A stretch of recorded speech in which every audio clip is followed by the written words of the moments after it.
Assalamualaikum warahmatullahi wabarakatuh. Selamat siang, sahabat podcast. Kami kembali dengan menghadirkan narasumber yang hari ini agak beda dari sebelumnya. Kami mengundang dari pihak karantina pertanian kelas 1 Sorong, dan siang ini telah hadir beliau sebagai kepala stasiun karantina pertanian kelas 1 Sorong yang akan menjelaskan seputar peran, tugas, dan wewenang dari beliau. Nah, selama ini kita ketahui bahwa hewan dan tumbuhan itu kan juga ada syarat-syaratnya untuk masuk ke wilayah Sorong. Tentunya intinya adalah bagaimana supaya tidak ada kasus-kasus penyakit yang mungkin dianggap bisa membahayakan masyarakat di wilayah Sorong dan Papua Barat Daya pada umumnya. Nah, baik sahabat podcast, baik kita simak penjelasan beliau tentang peran yang telah dijalankan selama ini. Baik, selamat siang Pak Wayan. Selamat siang Bu. Ya, baik, terima kasih kami telah diberikan kesempatan untuk memberikan penyebarluasan informasi terkait dengan karantina, Bu ya. Iya. Ternyata karantina diminati juga oleh Radar Sorong. Iya, benar, Jadi sehingga kita hadir di sini ya karena dibutuhkan, kami siap hadir, Bu ya. Iya. Terkait dengan tadi Ibu sudah menyampaikan peranan karantina, kewenangannya dan juga apa yang harus dilakukan karantina dalam rangka membantu daerah seperti itu. Iya. Ya. Jadi baik, terima kasih Bu ya. Iya. Pemirsa yang saya hormati, kami hadir di Papua Barat Daya ini adalah sebagai bagian dari bentuk atau wujud daripada perhatian pemerintah terkait dengan daerah, dengan masyarakat yang ada di Papua Barat Daya ini. Sehingga kami hadir dengan berbagai kompetensi, baik kompetensi secara hukum, kompetensi secara pelayanan kepada masyarakat, kompetensi terkait dengan kesehatan baik hewan, tumbuhan dan juga keamanan pangan, hayati hewani dan hayati nebati. Jadi sudah tentu Bu, kami di sini mempunyai tujuan sebenarnya. Tujuan daripada karantina itu adalah menyelenggarakan perkarantinaan baik hewan, tumbuhan dan keamanan hayati hewani dan keamanan hayati nabati. Jadi tujuan kami itu adalah mencegah masuk dan menyebarnya baik APAK, OPTK, APIK, dan juga mencegah lalu lintas masuk ke daerah kita yang kita cintai ini terhadap pangan yang tidak memenuhi standar. Pakan juga tidak memenuhi standar dalam artian secara kualitas tidak terjamin seperti itu. Nah, itu. Terus ada juga kami karantina itu mempunyai tugas adalah mencegah masuk dan menyebarnya PRG. PRG itu apa, Pak? PRG itu PRG produk rekayasa genetika, di mana produk ini adalah organisme hidup, Ibu ya, dan bagian-bagiannya dan atau hasil olahannya yang mempunyai susunan genetik baru dari penerapan teknologi modern. Sehingga ini juga menjadi ancaman, Bu, kalau salah kita ini menjadi ancaman seperti itu. Dan juga kami melakukan pengawasan terkait dengan agensi hayati, di mana agensi hayati itu merupakan organisme yang dapat digunakan untuk keperluan pengendalian hama penyakit hewan, hama penyakit ikan, dan juga organisme pengganggu tumbuhan itu. Jadi ini juga sama, kalau ini tidak kita perhatikan dengan baik, ini bisa juga disalahgunakan kayak gitu, Bu ya. Nah, makanya ini perlu kita awasi. Juga ada sumber daya genetik, di mana sumber daya genetik itu adalah keaslian daripada baik hewan, tumbuhan, ikan itu. Jadi kalau ini kan bisa menurun sifat aslinya karena tidak dijaga dengan baik seperti itu. Jadi cukup banyak yang diawasi Pak ya di karantina ini, bukan hanya hewan, tumbuhan, tapi sumber-sumber genetiknya juga Iya, semua genetik juga. diperiksa. Termasuk juga satwa-satwa yang dilindungi. Oh iya. Satwa langka, tumbuhan dilindungi, tumbuhan langka, termasuk ikan juga, kan ada juga ikan yang dilindungi seperti itu. Jadi inilah pemerintah hadir di sini untuk menjaga Papua yang memang betul-betul masih biodiversitinya luar biasa. Ini pun kami melihat langsung Bu ya, di sini berbagai peneliti-peneliti dari luar negeri itu banyak hadir ke sini. Kita kiranya wisata biasa, ternyata dia juga melihat melakukan penelitian. Itu makanya kita harus hati-hati juga, jangan sampai orang-orang luar yang datang ke sini malah dia lebih tahu dari kita. Itu. Berarti lalu lintas hewan tumbuhan ini yang dalam sasaran karantina ini bagaimana Pak intensitasnya? Cukup tinggi berarti untuk masuk ke wilayah Sorong dan Papua Barat Daya pada umumnya. Iya, kalau namanya intensitas ini selama masih ada pesawat udara, kapal laut, transportasi lainnya, itu sudah tentu pasti ada barang bawaan yang dibawa. Bahkan ada barang-barang yang dikomersialkan di sini. Contohnya kayak daging, baik daging sapi, daging ayam dan lain sebagainya, itu pasti masuk sini karena darah kita ternyata darah konsumen gitu. Konsumtif gitu. Ya, bukan penghasil gitu.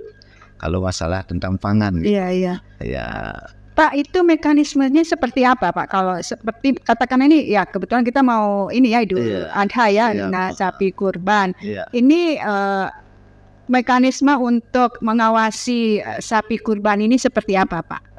Dari kami sudah ada namanya prosedur dan persyaratan yang kami harus arahkan kepada bagi yang melalui lintaskan hewan, tumbuhan, ikan dan juga bagian-bagiannya itu memang harus kita berikan edukasi agar masyarakat betul-betul memahami bahwa tujuan karantina itu apa, seperti itu ya Bu ya. Bukan menyusahkan ya. Bukan menyusahkan. Kalau kita menyusahkan berarti kita memberikan hal yang negatif kepada masyarakat. Padahal di sini masyarakat membutuhkan itu. Jadi terkait dengan persyaratan Bu ya, persyaratan hanya 3 saja Bu. Karantina ini sesuai dengan Undang-Undang Nomor 21 tahun 2019 tentang karantina hewan, ikan dan tumbuhan. Nah ini persyaratannya satu, sesuai dengan pasal 35 kalau di antar area ya, itu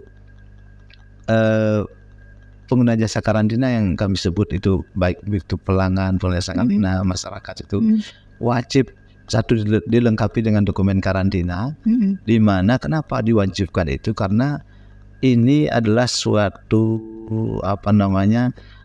suatu tanda bahwa hewan, ikan, tumbuhan dan produk-produknya itu dibawa dari luar itu sudah dilakukan pemeriksaan di daerah asalnya seperti itu. Jadi ada dokumen karantina dari daerah asal ya? Jadi itulah yang dilaporkan. Jadi sebelum dokumen itu terbit ya Bu ya, itu memang ada hal-hal yang perlu dilengkapi oleh masyarakat yang membawa hewan, ikan dan tumbuhan tersebut dari daerah asal itu. Di asal itu memang apalagi faktor-faktor sekarang Bu ya, penyakit sedang wabah ini yang kita harus waspada dan juga harus taat kepada aturan itu. Jadi setiap masyarakat itu sebelum mendapatkan dokumen karantina dari daerah asal itu harus mereka berhubungan dengan dinas pertanian atau peternakan yang berada di daerah asal tersebut. Setempat kepentingannya adalah untuk bermohon akan mengeluarkan hewan, ikan maupun tumbuhan yang ada dari daerah asal itu. Jadi keluarlah surat rekomendasi pengeluaran. Nah ditambahi dengan surat keterangan kesehatan hewan kalau di hewannya ya. Itu juga dikeluarkan oleh dinas yang menangani fungsi kesehatan. Lalu baru itu dibawa ke daerah tujuan. SKKH itu surat keterangan kesehatan hewan itu. Apa tujuannya? Adalah untuk agar daerah tujuan itu, dinas daerah tujuan menerima apa yang akan dibawa ke daerah yang untuk dipemasukkan itu. Jadi kalau sudah dapat rekomendasi pengeluaran, dinas mengeluarkan rekomendasi pengeluaran, jadi itu akan dikeluarkanlah surat veteriner oleh VOV atau pejabat otoritas veteriner yang ada di daerah asal tersebut. Nah ini memang agak rumit kedengarannya. Harus melalui mekanisme itu yang sudah ditentukan. Tapi kalau kita zaman sekarang kan sudah IT-nya tinggi ya, Ibu. Tidak perlu lagi kita bolak-balik sana. Betul. Dari mana kita tinggal dari situ aja bisa ngurus, Bu. Nah, yang jadi pertanyaan adalah bagaimana mekanisme pengawasannya, Pak? Apakah pada saat misalnya itu hewan ditandangkan langsung dari karantina sudah tahu atau mau ketemu di mata mereka yang datang melaporkan gitu, seperti apa? Seharusnya kalau memang yang sebenarnya harusnya memang masyarakat yang melapor. Kadang-kadang kan masyarakat semua tahu itu karantina kan, Bu ya. Tempatnya di mana itu semua tahu. Jadi ini kantornya di mana, Pak? Ya kalau kantor kami, kalau manajemennya ada di bandara, kami masih ada di bandara. Jadi Bandara Deol kalau di sini. Wilayah kerja kami itu sebagai perpanjangan tangan untuk melaksanakan layanan teknisnya. Jadi kalau di pelabuhan laut ada di pelabuhan Sorong, itu di bandara langsung di bandara. Jadi harusnya saat tiba langsung melapor pastinya. Gitu. Jadi tidak sulit. Kalau tidak paham mungkin bisa menanyakan kepada petugas-petugas di bandara atau di pelabuhan laut. Semua tahu gitu.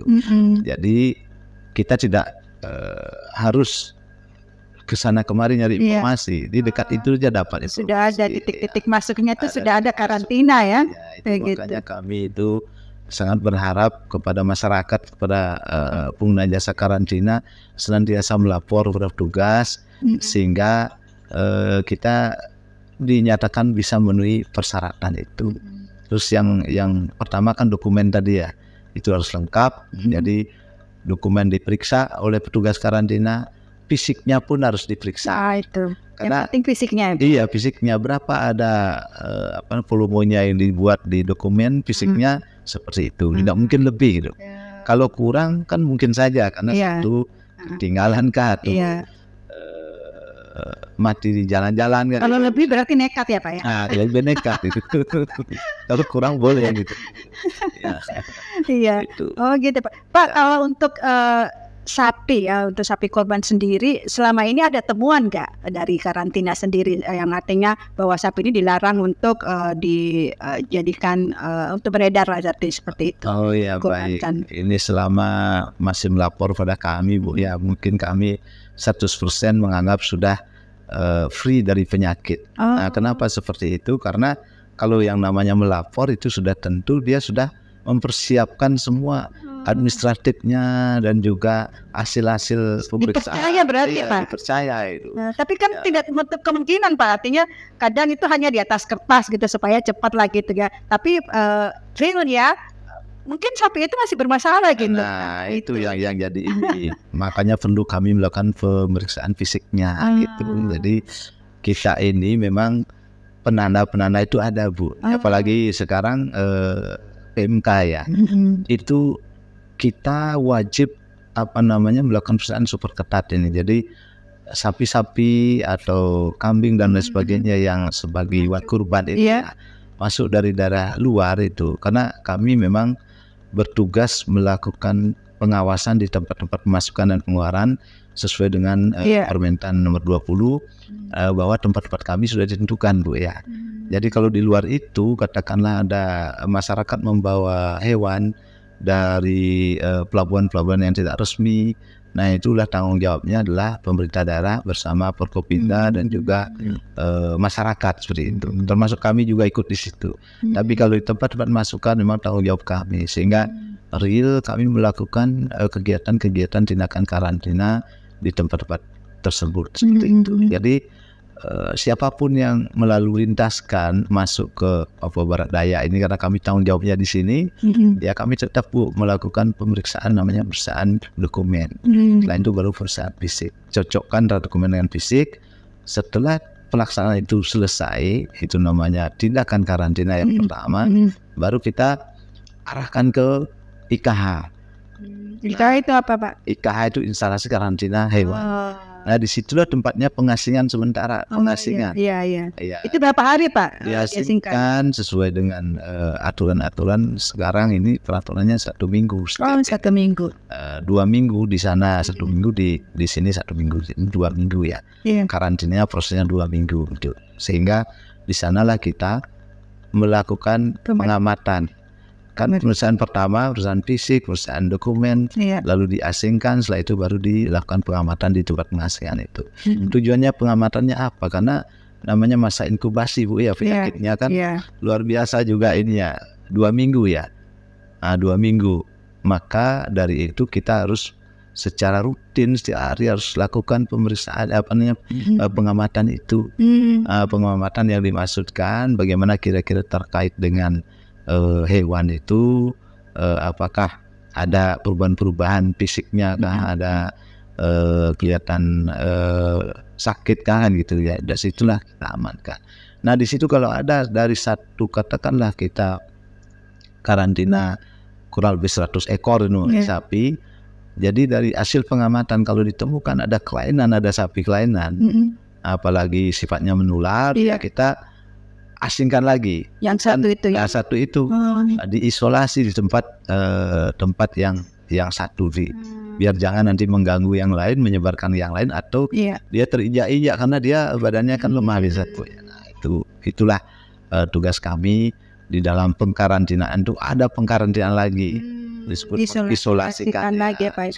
Pak, selama ini ada temuan banyak Pak untuk misalnya sapi yang dikarantina kan ternyata dia memang tidak memenuhi syarat. Gitu. Ya kalau untuk sapi memang semuanya memenuhi persyaratan itu, tetapi di dalam hal kita melakukan pengamatan, yaitu ada aja yang terdampak penyakit tapi bukan penyakit menular yang kayak PMK ini. Kan kita juga ada penyakit brusellosis Bu, kita perhatikan. Nah itu kita melalui pengujian, ambil sampel, ternyata dia secara screening test menunjukkan bahwa terinfeksi dari brusellosis. Nah inilah yang kita harus waspadai. Nah ini setelah kita lakukan screening test melalui RBT, pengujian RBT, jadi kita lanjutkan. Kalau pemilik mau melanjutkan, kita lanjutkan untuk menegaskan bahwa ini betul-betul kena brusellosis. Tapi kalau pemilik tidak mau melanjutkan, itu kami persyaratkan pemiliknya. Persyaratannya apa Pak? Ya persyaratannya harus dipotong segera. Tidak boleh langsung dimusnahkan. Artinya boleh dagingnya diambil, tapi organ dalamnya atau visceralnya itu harus dikubur atau dimusnahkan. Tidak boleh itu dikonsumsi gitu. Jadi itulah tanggung jawab kami kepada masyarakat ini untuk meningkatkan peternak terutama. Karena kalau kita tidak lakukan itu, kalau itu dibebaskan lalu kesana kemari, dia akan menyebarkan penyakit. Iya betul. Penyakit brusellosis itu melalui hubungan ini antara betina dan jantan itu. Brusellosis itu. Kalau jantannya penyakit kena ini brusellosis, dia mengawini, nanti yang betina kena. Betina nanti kawin juga dengan pejantan yang lain, jantannya ini kena. Nah, jadi menyebar lewat koitus namanya. Itu dampak penyakit brusellosis itu apa Pak kepada tubuh kalau kita konsumsi dagingnya? Kalau kita untuk sementara ini belum di Indonesia belum ada nampak itu. Tapi kalau secara teori itu bahwa penyakit brusellosis itu adalah penyakit keguguran. Keguguran berarti kalau dia itu bisa gugur ininya, kandungannya kan gitu. Tapi kalau secara ini ilmiahnya itu bisa menyebabkan artritis, gejala-gejala klinisnya itu. Jadi pada kakinya akan pembekakan dan juga kelemahan itu. Ngeri ya? Iya. Tapi katanya sudah bersifat zoonosis gitu. Kira-kira mungkin ke arah situ zoonosisnya. Zoonosisnya ya Pak ya. Tapi selama ini dan yang sekarang aman ya Pak ya, untuk khusus sapi yang akan dikurbankan yang sudah aman Pak. Ya, aman kalau dari sisi karantina. Kemarin kita sudah kedatangan 80 ekor Bu dari Ambon. Nah dan 80 ekor kita lakukan tindakan karantina. Karena satu, kita ketelusurannya ada juga Bu. Inilah gunanya di daerah asal itu sudah melakukan sistem pemeriksaan ketat gitu. Jadi kita bisa telusuri gitu dari pemeliharaannya, dari kondisi daerah. Gitu. Iya. Kalau kondisi daerah itu tidak tertular Bu ya, tidak mewabah gitu, kita paling melakukan pengujian laboratorium sesuai dengan persyaratan. Iya. Ujinya pun PCR juga gitu. Jadi itu yang bisa membantu kami di daerah. Artinya tidak terlalu rumit lah kalau misalnya yang tadi indikator bahwa di daerah asalnya aman gitu ya, tinggal memenuhi saja gitu, syarat-syaratnya saja ya Pak. Kalau untuk daerah yang diwaspadai didatangkan itu ada nggak Pak? Misalnya dari acuan, ini kalau misalnya masuk dari Manado misalnya, ini harus benar-benar diperiksa nih. Ada nggak seperti itu Pak? Baik, ini kebetulan kita ini kalau di Papua Barat Daya ini ya kita rekomendasikan di Ambon ya, di Ambon. Jadi kita masih bisa aman. Oh, aman. Kalau di luar daerah Ambon itu sambil izin bisa. Ya suatu. Iya benar. Nah, iya. Berarti benar-benar ya, artinya dari pihak karantina juga butuh kerja keras juga Pak ya. Kalau misalnya 80 ekor yang masuk. Terus mudah-mudahan aman-aman saja semua itu selama ini ya. Memang kita harus kerja keras di situ. Iya, di situ ya Pak ya. Kalau selama ini dari Ambon yang banyak masuk ya Pak ya. Yang banyak masuk. Iya. Ambon yang banyak masuk. Kalau dari Kupang kejauhan. Oh Kupang, iya kan terkenal juga ya. Terkenal juga sapi di sana. Sapi di sana. Dari Sumbawa kejauhan juga. Iya, dari Surabaya apalagi atau Madura itu lebih jauh lagi. Lebih jauh lagi. Kalau lebih jauh berarti lebih rentan lagi ya Pak ya? Bukan karena lebih rentannya itu, karena satu di daerah-daerah tersebut sudah tertular. Ya pokoknya selain Papua, Maluku dan Pulau Timur itu masih bebas. Kalau yang lainnya itu sudah tertular. Sudah patut diwaspadai ya Pak ya. Sudah lampu kuning. Itulah. Tapi pemerintah tetap bijaksana menyikapi ini karena kita kan memang harus agar jangan nanti ini pergerakan perekonomian kan harus dijaga. Iya betul. Ya kalau sampai kita tutup semuanya, mungkin barangkali akan di daerah berlebihan, akan kesulitan keluar. Iya. Jadi petani akan turun dia ikan. Kalau dibatasi ya Pak ya? Dibatasi karena banyak produksi, konsumennya sedikit berarti turun jadi harga kan gitu. Betul. Nah, jadi inilah menjadi tantangan kita semua. Jadi baik karantina, pemerintah, daerah maupun pusat itu pasti berpikir bagaimana caranya perekonomian tetap bergerak, tetapi tidak mengganggu ekosistem gitu. Dalam artian penyakit yang ada di sini tidak lewat ke daerah yang masih aman, masih bebas gitu. Jadi di sini peran daripada tim kesehatan kita, seperti itu. Makanya itu sama dengan di waktu kemarin terjadi penyakit ini ya, wabah penyakit virus yang menyerang kita di mana-mana itu kan. BNPB sudah banyak ini pergerakan untuk melakukan gimana vaksinasi, semua harus vaksinasi kan gitu. Jadi untuk memutuskan mata rantainya itu penyakit virus itu ya. Pak, kalau satwa liar itu yang sangat diawasi apa Pak untuk masuk ke sini satwa liar? Kalau satwa liar itu sepertinya agak kurang ya. Kurang ya. Justru satwa liaran dari sini banyak. Yang mau keluar. Iya, yang mau keluar karena satwa di sini diminati sekali. Ya. Baik daerah-daerah maupun di luar negeri, negara ini. Sehingga itu yang saya sampaikan tadi, kita harus patut waspadai para pengunjung atau wisatawan yang dari luar negeri itu, jangan sampai mereka sambil meneliti ada diminati dan apalagi SDG-nya luar biasa itu, nah itu bisa dibawa kan gitu. Itu. Pak, kalau untuk mengurus dokumen-dokumennya itu gimana biayanya? Mahal gitu? Oh, kalau pembiayaan ini sudah terstandar Bu ya. Ini sudah melalui persetujuan DPR pusat. Nah, itu jadi sudah kita kan transparansi itu. Jadi setiap masyarakat kita berikan ini ya, ini biayanya untuk ngurus ini. Iya, sudah ada semua ya. Jadi dan itu tidak mahal Bu. Tidak masih terjangkau ya. masih terjangkau oleh masyarakat karena kenapa? Itu harus diadakan karena kita juga mengeluarkan biaya untuk untuk pengobatan, untuk obat dan untuk administrasi gitu, tapi tidak terlalu mahal. Itu pun sudah disetujui dan dipublikasikan itu. Jadi makanya masyarakat tidak perlu khawatir kalau ada oknum-oknum yang minta lebih Bu ya. Ya kami pun akan menindak itu. Pungli apa ya? Hindari pungli. Apalagi kawan-kawan kami ada yang lebih minta ya laporkan, kami akan segera tindak seperti itu. Karena ini adalah sudah mengganggu kenyamanan masyarakat kan gitu ya. Seperti itu. Karena kita sebagai pelayanan kepada masyarakat, kita harus menunjukkan bahwa kinerja kita bagus. Jangan karena kinerjanya harus cepat dan ini bayarnya mahal, nah itu kita tidak ada seperti itu.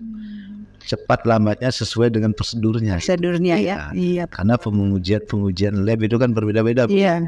Ada yang cepat kayak screening test itu cuma 5 menit selesai. Tergantung ya dari ininya dibutuhkannya yang mana.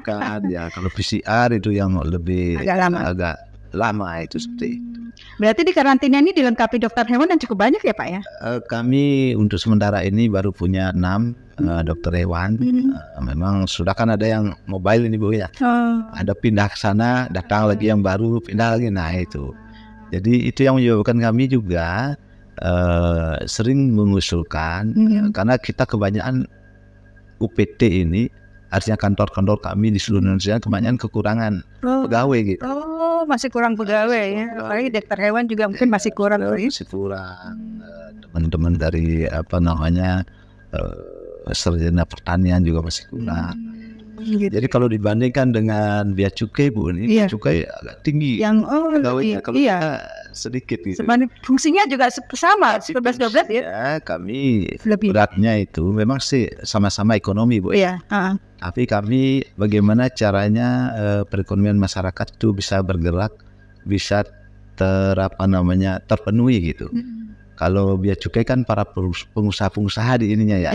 Nah, pengusaha-pengusaha, para pelaku usaha itu dikejar. Kalau kami semuanya petani yang kecil pun kami bantu dalam artian bagaimana penyakit tidak menyerang ke sini. Jadi kalau yang penyakit masuk, ya kecil pun dilibas gabu itu. Gitu. Pak kalau untuk Pak kalau untuk tumbuhan yang jadi pengawasan di karantina itu apa? Bunga anggrek contohnya masuk enggak Pak? Masuk itu. Masuk juga ya. Itulah namanya tumbuhan liar Bu ya. Nah, ada juga yang dibudidaya, makanya di situ harus terdaftar dia. Kalau sudah terdaftar harus dibedakan ya Pak ya. Bedakan ya. Kalau yang liar itu Bu, itu genetiknya, SDG-nya masih diakui murni gitu. Kalau yang sudah budidaya itu sudah mulai berkurang ininya, genetiknya. Karena kalau misalnya kita dari Jawa terus mau bunganya di sana cantik-cantik banget, tapi kan ada karantina nih, karantina kayak jadi mana gitu. Ya, betul. Sebenarnya itu tidak ini Bu, tidak sulit Bu. Kalau yang dibudidaya itu bebas lalu lintaskan, tapi kita tetap melihat daerah tersebut apakah ada penyakit-penyakit yang ada di daerah tersebut. Jangan sampai ada bawa ke sini kan ini ya. Nah itulah tugas kami. Berarti harus mengurus dokumen dulu ya Pak ya. Itu wajib periksa. Wajib periksa. Iya.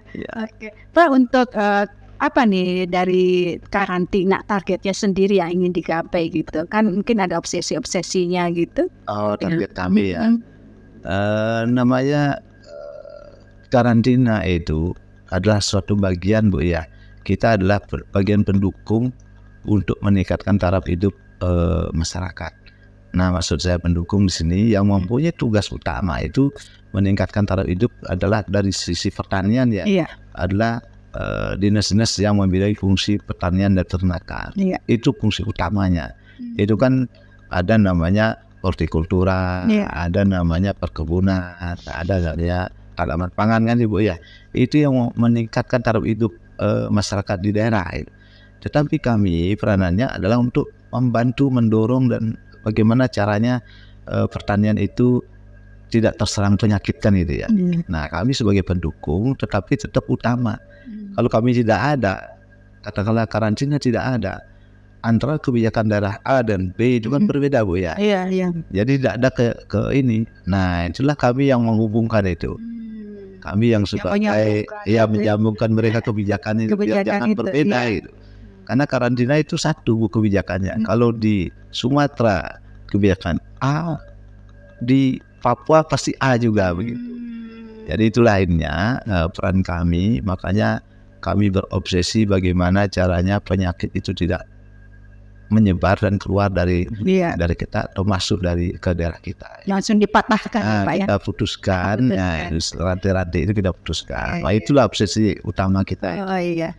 Artinya kalau memang sudah langsung ada terserang wabah, berarti itu yang dipertanyakan adalah pengawasannya yang mana gitu ya Pak? Mana? Pasti kami yang kena nanti itu. Nah ada pertanyaan lagi. Kalau jumlahnya sedikit, kira-kira bagaimana karantina? Iya betul Pak. Iya. Jadi kami juga jelaskan banyak sedikitnya. Kalau itu namanya media pembawa, itu bisa membawa penyakit. Tetap sama ya Pak ya, perlakuannya sama. Perlakuannya sama itu Bu ya. Nah itu yang menjadi obsesi kami. Kami tetap melayani masyarakat dengan baik sepanjang memenuhi persyaratan karantina. Tapi biasanya masyarakat Pak kalau nggak mau repot, kita ngumpet-ngumpet aja deh. Berbagai cara lah dilakukan. Bu, itu yang kami memang sering tangkap itu. Iya. Nah, jadinya jangan salah kami menangkap karena tujuannya dulu satu menyadarkan mereka jangan berbuat itu. Kalau tidak ditangkap satu itu yang lain juga ikut kan itu Bu ya. Jadi maraklah ininya. Iya. Biasanya ada modus yang menarik nggak Pak? Modus yang dilakukan supaya nggak ketahuan karantina gitu. Banyak modus. Seperti apa Pak? Modus salah satu contohnya Pak? Modusnya luar biasa. Ini yang terakhir kami lihat dengan membawa tas ya. Kami melakukan penyisiran di kapal. Kebetulan kami izin ke kapal Pelni kemarin itu. Kita melakukan sweeping di atas kapal bersama TNI, Polri, teman-teman BKSDA. Nah itu ada burung yang Bu ya, dimasukkan dalam tas pakaiannya itu. Rela mereka masukkan burung dalam tas pakaian karena tahu ada sweeping gitu. Nah itu jadi kita sisir, dengar suara burung jauh sekali gitu. Jauh sekali. Tapi burungnya bersuara. Suara tapi kayak jauh sekali. Kita kira di luar kapal kan, di mana kan. Nah ketika kita mau balik, akhirnya saya mencurigai. Yang namanya kita curiga kan wajib mengikuti kecurigaan itu kan. Saya datangi, saya izin Bu, saya periksa ini dulu siapa yang punya. Oh yang punya ini adalah ada orang tapi keluar. Akhirnya kami tunggu, kunjung tiba. Jadi saya minta ibu itu menyaksikan. Bu tolong saksikan. Ini kami akan buka. Nanti kalau ada apa-apa ibu yang tahu. Yang kita buka ternyata burung di dalam tas. Burung apa Pak? Kita kira pakaian. Iya ternyata burung apa Pak? Burung duri. Oh burung duri yang cantik kali ya Pak ya? Cantik sekali. Ya itu ya. Ya mudah-mudahan sih tidak ada. Akhirnya apa Pak disita itu burungnya? Kita sita. Dengan membuat berita acara ya? Kami minta di pihak kapal untuk ini menyaksikan. Itu kita buatkan. Jadi itulah pengalaman kami dalam tugas. Tugas ini kan sebenarnya dari sisi untuk melindungi satwa atau ekosistem yang ada di sini, ya kita harus berani seperti ini. Jadi setelah disita dilepas ya Pak ya? Ya nanti dilepaskan. Itu balik ke habitatnya ya. BKSDA. BKSDA mencari tempat mereka keberadaan di satuannya itu ya. Iya seperti itu. Berarti tetap harus bersinergi dengan. Tetap harus bersinergi. Kan bisa kita kerja sendiri ya. Semua harus bersinergi. Makanya termasuk masyarakat pun perlu bersinergi karena kalau tidak mungkin kita tidak akan dapat apapun tugas tanggung jawab kita yang kita lakukan. Jadi betul sekali. Wah, luar biasa ya tugas dari karantina pertanian ini yang memang banyak sekali. Kalau ada teman kapan-kapan kita bisa di-connect, dipanggil Pak ya. Menarik tuh. Jangan masalah dijadikan sumber petaka bagi kita semua. Itu masalah kita selesaikan. Diselesaikan kita untuk dijadikan momentum untuk menenggelamkan ini, enggak. Itu kita ingin menyadarkan kalau memang masyarakat sadar semuanya bisa hidup nyaman, tenang, itu kan enak Bu ya di suatu tempat gitu. Jadi itulah tugas kami ya, senantiasa kami mengajak masyarakat, mengimbau masyarakat setiap ada melintaskan apa, lapor pada petugas. Tidak bawa persyaratan, lapor dulu. Lapor dulu ya Pak ya, daripada susah nanti sudah dikapal ternyata disita gitu ya, sudah beli dengan harga yang mahal gitu ya Pak ya. Hal itu ya perlu ini menjadi perhatian kita semua. Oke, baik Pak Wayan, kayaknya penjelasannya sudah begitu lengkap ya, seputar peran dari karantina pertanian. Baik, untuk closing statementnya Pak, mungkin bisa. Kami mungkin sedikit memberikan himbauan Bu ya, dengan tugas dan peranan kami di sini, karena siapa yang bisa menjaga daerah itu kalau bukan kita semua kan Bu ya, karena daerah ini yang kita cintai, kita harus jaga, kita harus pupuk kesadaran kita untuk menjaga daerah ini, karena ekosistem ini sangat bagus sekali Bu di sini. Daerah kita ini satu dari sisi biodiversity masih lengkap. Terus ekosistemnya bagus juga. Di daerah kita ini satu masih banyak pohon-pohon besar yang sebagai sumber oksigen yaitu daripada daerah-daerah lain, sehingga kita jaga di sini. Jangan menebang kayu sembarangan, jangan membawa kayu ke sana ke sembarangan gitu. Intinya mari kita jaga, lestarikan daerah kita ini untuk masa depan anak-anak kita, seperti itu. Oke, baik, lumayan. Yang pasti bahwa karantina menjaga kelestarian alam dan juga mencegah penyebaran penyakit ya Pak ya. Itu ya. Butuh perhatian kita semua gitu, tidak hanya kami saja. Oke, baik Pak Wayan. Demikian untuk penjelasan pada siang hari ini. Yang pasti bahwa kita mari sama-sama mendukung tugas dari karantina pertanian kelas 1 Sorong. Tadi beliau nama lengkapnya juga terlewat, tentang beliau adalah Dr. Hewan Iwayan Kertanegara NTT. Karena saya begitu saya juga baru berhubungan dengan beliau gitu, langsung pengen tahu tugasnya apa gitu. Oke, baik Pak Wayan. Lebih menarik tugasnya daripada orangnya. Iya, benar.